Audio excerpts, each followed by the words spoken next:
o acusado matou o cidadão porque o cidadão roubou, furtou, tirou o balão da festa de aniversário do filho dele. Pasme. Não acredita, mas eu vou te contar essa história. O cidadão era um cidadão calmo, assim como esse rapaz, um rapaz calmo, tranquilo, não faz mal a uma mosca. E nesse dia, todo feliz, trabalhou o ano todo para fazer o aniversário do filho. Acho que era 1 ano, 2 talvez. E ele comprou os balões, todo feliz da vida, fez aquela entrada de balão, aquele túnel de balão na frente da casa. As 2 vítimas, né, porque o outro, graças a Deus, não morreu, mas uma das vítimas estava tomando umas cervejas, e vinha de carro com o outro colega dele, e viu aqueles balões lá, achou bonito, amarrou o balão no carro e saiu puxando, tipo noivo e noiva no casamento, né? O pai, quando chegou e viu que os balões tinham sido tirados, perguntou. Aí o cara disseram: olha, foi o fulano que levou, amarrou no carro e levou os balões. Começou a estourar os balões na rua. Pegou de uma espingarda que tinha na casa dele. Sério, isso é verdade, foi um júri que eu fiz. E ficou procurando os caras lá no conjunto, era um conjunto assim habitacional. Por infelicidade dos caras, ele encontrou os caras. Quando ele viu o carro, né, que estava mais ou menos assim, essa distância, ali para ali, viu o carro, contou assim a arma e disse: desce do carro. O cara, né, com medo da espingarda, saiu. Aí ele perguntou: foi você que, claro, estava amarrado os balões estourados lá no carro, ele estava vendo, foi você que tirou o balão lá da festa do meu filho? O cara disse: foi. Então, pá! Matou o cara por causa do balão. É um motivo fútil? É. Já tivemos júri de cara que matou a mulher porque ela queimou o feijão. Já tivemos júri. Foi.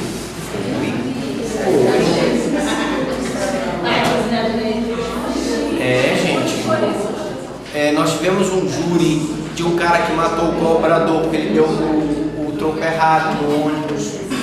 Nós tivemos um júri por discussão de trânsito.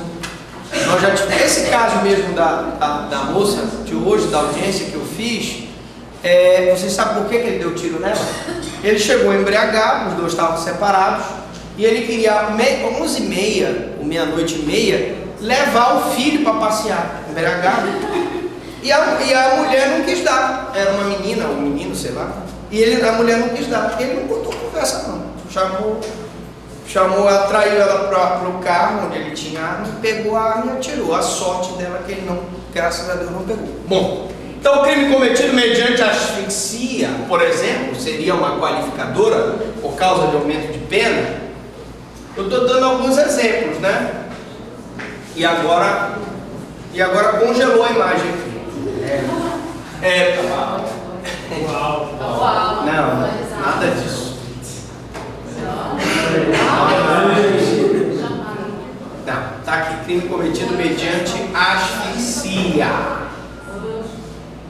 O computador está com bug.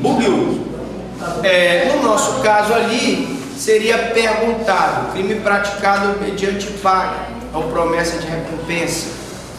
No nosso caso também, crime praticado mediante recurso que dificultou a defesa do ofendido. Ele chegou para o cara, perguntou para o cara se o cara sabia da entrada num pedido de aposentadoria para a velhinha dele. E quando o cara estava dando a explicação, ele puxou da arma e atirou. Dá o cara se defender? Não. Né? Vamos ver se agora vai. Sigilo das votações. Preserva-se o sigilo das votações, não mais ocorrendo a divulgação do quanto completo, pois encerra-se a apuração quando atingido o 4º voto. Então, para quem não sabe, o juiz passa a primeira... A senhora já viu? Não é? O júri, a senhora já viu? A senhora já viu? A senhora já viu?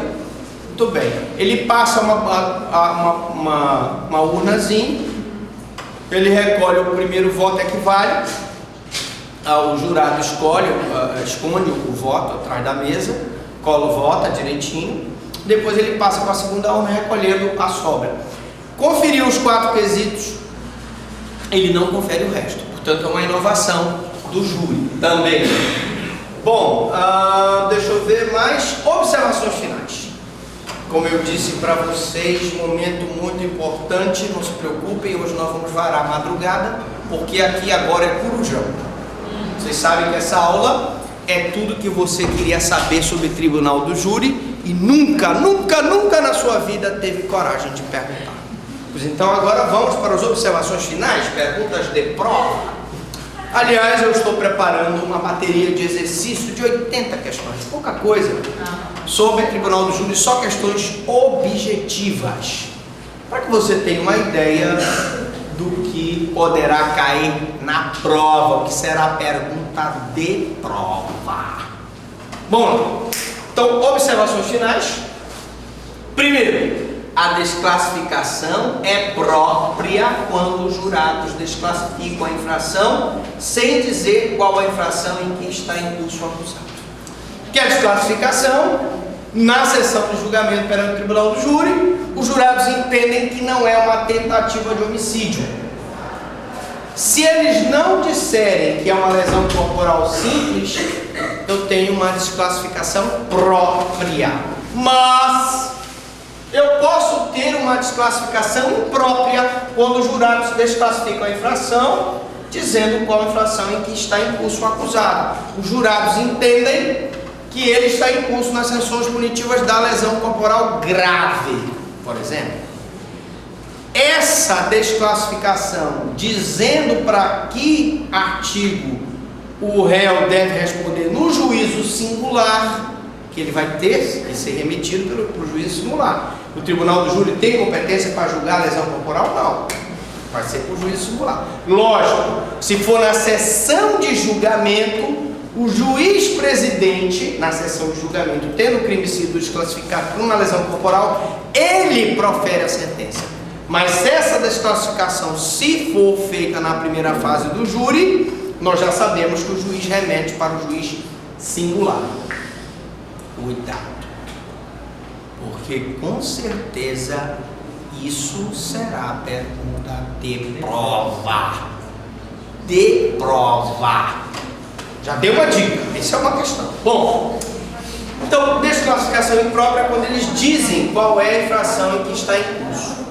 Bom, em ambos os casos, a competência para o julgamento da causa passa ao juiz presidente, que terá que proferir na própria sessão de julgamento a sentença. Quando a desclassificação é feita na sessão de julgamento do tribunal do júri, é o juiz presidente do júri que profere a decisão de desclassificação e impõe a pena pelo crime de lesão, pelo crime de lesão leve, lesão grave, gravíssima, conforme o caso. Muito bem? Tranquilos, né? Se for na primeira fase, naquela fase em que ele pode pronunciar, impronunciar, desclassificar e absolver, se for nessa fase, que é a primeira fase final do juízo da acusação, eu vou ter a possibilidade desse processo ser remetido para o juiz singular, para que ele não faça a instrução e condene a pessoa ou não. Bom, outras observações finais, muitas observações, detalhes importantíssimos. Professor Franklin, em caso de crimes conexos, como ficam os quesitos? Imagine que uma pessoa está sendo acusada de homicídio e furto, de homicídio e estupro, de homicídio e ocultação de cadáver. Não pode haver uma conexão entre esses crimes? Como é que fica o quesito? Uma pergunta interessantíssima. Se for sustentada a desclassificação da infração para a outra de competência do juiz singular, será formulado o quesito a respeito para ser respondido após o segundo ou o terceiro quesito, conforme o caso. O segundo quesito, tá, seria o da autoria. Tá bom, o senhor jurado reconhece que ele lesionou a vítima, mas a intenção dele pode ser uma tese de defesa, não foi matar, foi lesionar. Portanto, desclassificaria do homicídio para lesão corporal. Eu vou formular isso por ocasião da tese de defesa, tá? naquele quesito específico das teses de defesa. Agora, uma observação muito importantíssima, muito importante, sensacional. Você não pode nunca esquecer disso. Por quê? Porque é uma coisa que o aluno costuma errar na prova de concurso. O candidato erra muito nisso e você não pode errar essa questão. É o seguinte: havendo crime conexo, a pronúncia deverá incluir tanto o crime doloso contra a vida quanto o delito conexo. Então, você pronunciou por homicídio, você vai pronunciar por homicídio, estupro, homicídio, furto, homicídio, tráfico, homicídio, ocultação de cadáver. Até aí, fácil, não tem problema nenhum. Agora o que vem aqui é uma bomba importantíssima. Você não pode esquecer isso aqui. Mesmo que haja prova de eventuais excludentes de ilicitude ou culpabilidade quanto ao crime conexo, o acusado deverá ser pronunciado por ambos. Peraí, professor, calma, é isso mesmo que o senhor está falando? Explique aí. Explico. Imaginemos que eu tenha aí um furto e um homicídio, crime conexo, e que o furto seja uma hipótese em que o cidadão subtraiu dos próprios pais ou dos próprios avós, que é uma hipótese em que o furto contra o próprio pai, ou contra a mãe, contra o ascendente, não seria punível. Mesmo que eu tenha, numa outra hipótese, uma situação em que o crime conexo está na cara que eu tenho uma excludente de ilicitude ou culpabilidade, eu tenho que pronunciar pelos dois crimes. Por quê? Porque, senhores, o crime doloso contra a vida, pelo princípio da especialidade, o júri atrai a competência do crime conexo que foi praticado, que seria da competência da justiça comum e que vai ser julgado pelo júri, beleza? Logo, pelo princípio da especialidade, quem tem a competência para julgar no tribunal do júri não é o conselho de sentença? Por isso, mesmo que haja prova de eventuais excludentes de ilicitude, legítima defesa, estado de necessidade ou culpabilidade, erro de proibição, coação moral irresistível, o juiz do júri deve pronunciar o acusado em relação ao crime doloso contra a vida e o crime conexo. Mas, professor, mesmo que tenha uma excludente de ilicitude, sim. Cuidado. Parece incoerente, mas porque quem vai ter que reconhecer a excludente de ilicitude ou de culpabilidade não é o juiz que está pronunciando, são os jurados, por ocasião da sentença, por ocasião do julgamento perante a sessão do júri. Deu para entender isso? Tranquilo? Vamos lá. Não pode, então, o juiz, presidente do júri, nesta fase, absolver sumariamente ou impronunciar apenas contra o delito conexo. Portanto, ele vai pronunciar pelos dois. Ele não pode pronunciar pelo homicídio e deixar de pronunciar o tráfico. Ele não pode pronunciar pelo homicídio e deixar de pronunciar o furto. Ele não pode pronunciar o homicídio e deixar de pronunciar o estupro. Ele não pode pronunciar pelo homicídio e deixar de pronunciar pela ocultação de cadáver. Por favor, aprendam isso. A pronúncia tem que ser pelo crime doloso contra a vida e pelo crime conexo.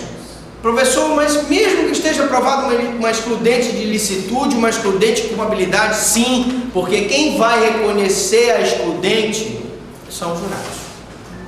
Deu para entender? Agora, lógico, professor, e se não tiver aprovado nem o homicídio e nem o crime conexo, aí, lógico que ele vai pronunciar por ausência de autoria e materialidade. Beleza? Tranquilo, né? Estamos terminando. Calma. Na próxima aula, vamos falar sobre procedimentos especiais do CTP, parte 1. Uma aula maravilhosa falando do procedimento dos crimes falimentares. Não percam. Por aqui, até aqui, alguma dúvida, alguma pergunta? Fale agora ou calem-se para sempre.